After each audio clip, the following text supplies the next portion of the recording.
Men have allowed themselves to be eviscerated. Took a huge pair to take the witness stand. Anybody else, I'm sure his lawyers advised him, you don't need to take the stand here. The prosecution has been horrendous. The prosecution's witnesses have been horrendous.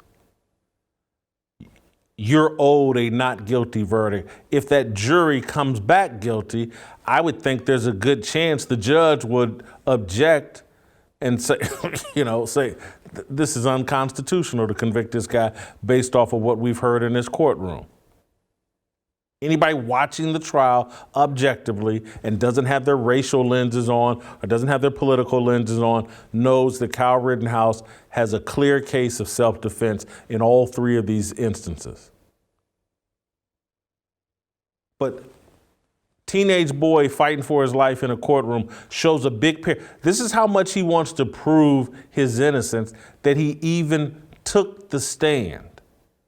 Did O.J. Simpson take the stand?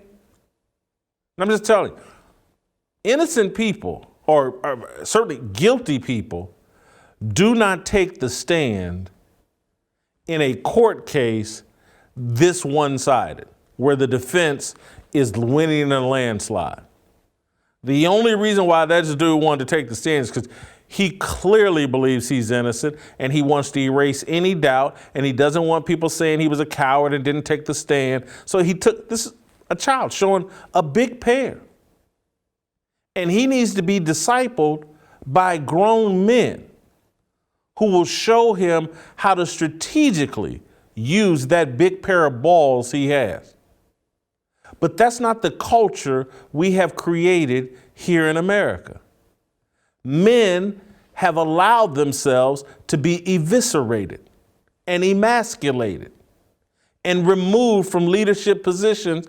And if they are in leadership positions, they lead like they're women. They tuck their balls in between their butt cheeks or wherever and lead like women. No one stands on truth. No one stands on integrity or just.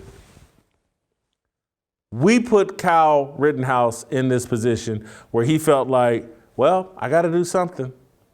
And his mama, being what she is, a woman and a mama, and she has looked at her 17-year-old boy as a man. That's why she drove him to Kenosha. Because she clearly can't say, this is just a boy. There's no man, or there doesn't appear to be, as far as I know, that was like interceding here and say, hey, this is a boy, this is a man's job. Let me go to Kenosha.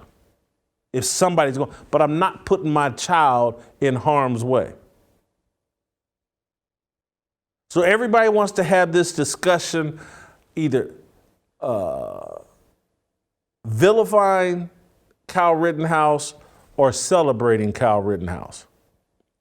What we need to be dealing with is our failure as men and adults.